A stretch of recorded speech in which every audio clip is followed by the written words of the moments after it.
Today we are going to talk about the difference between Nitrosol and Antisol. Now, Nitrosol and Antisol are thickeners for multi-purpose liquid soap.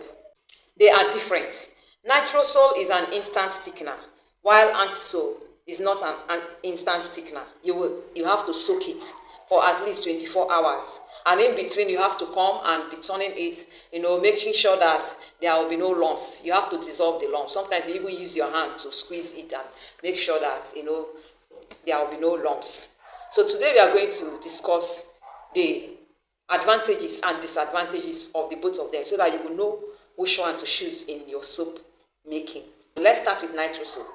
Another name for Nitrosol is cellulose ether or hydrocetyl cellulose. I'm saying this because sometimes you want to check out the ingredients used in making a particular liquid soap. You might not see Nitrosol, but you will see cellulose ether or hydrocetyl cellulose or HCC. They are talking about Nitrosol. So that is that. So what are the advantages of using Nitrosol? Nitrosol is an instant thickener, like I said.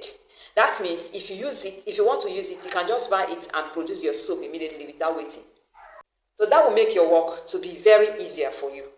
Another thing is that Nitrosol is clearer. When you're using it to produce soap, it is clearer. It will come out with a very clean soap. Very clean soap. And it makes your soap to look very attractive. Any color that you use to mix that soap, it will just make it look beautiful. To make it look sharp, very attractive. And that is good for your customers, right?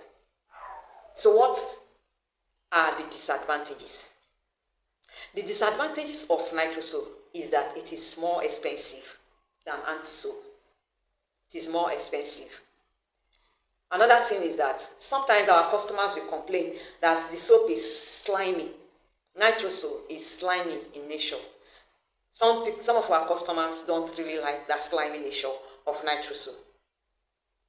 Another thing is that though Nitrosol is very easy to use, if you're missing it, you don't know how to miss it, it might come up with lumps. So I made a video on my page on how to mix your Nitrosol properly. If you've not seen it, go and see it. I said when you're missing it, in fact there is a video about it, because I don't want this video to be too long. Now, Antisol. Antisol is not an instant thickener. You have to soak it, or you have to use hot water to dissolve it, or you will keep it till the next day, or even 2 days, depending on when all the lumps will melt. So in between, you'll be coming to melt it. That is one of the attributes of Nitrosol. Now, what are the advantages of Antisol? The advantages is that it's very cheap. Antisol is very cheap, unlike Nitrosol. Number two, if you mix it properly, sometimes it will be very thick. It makes your soap to be thick. Another thing is, it is not as slimy as Nitrosol. And some of our customers like it like that, when the soap is not slimy. So what are the disadvantages of Antisol? Like I earlier said, it's not something you use immediately. You have to keep it and be working on it, using your hands to dissolve it, turning it, stirring it to dissolve. Another thing is, when you use it to produce soap, it can be cloudy or whitish, somehow whitish. Sometimes it will even separate somehow. You will see the soap separating itself, the color will be down, and sometimes it can, give you small issue. Otherwise, it is very good. It's cloudy, whitish, not as clear, as transparent as Nitrosol. Those are the disadvantages. Most times, I use Nitrosol.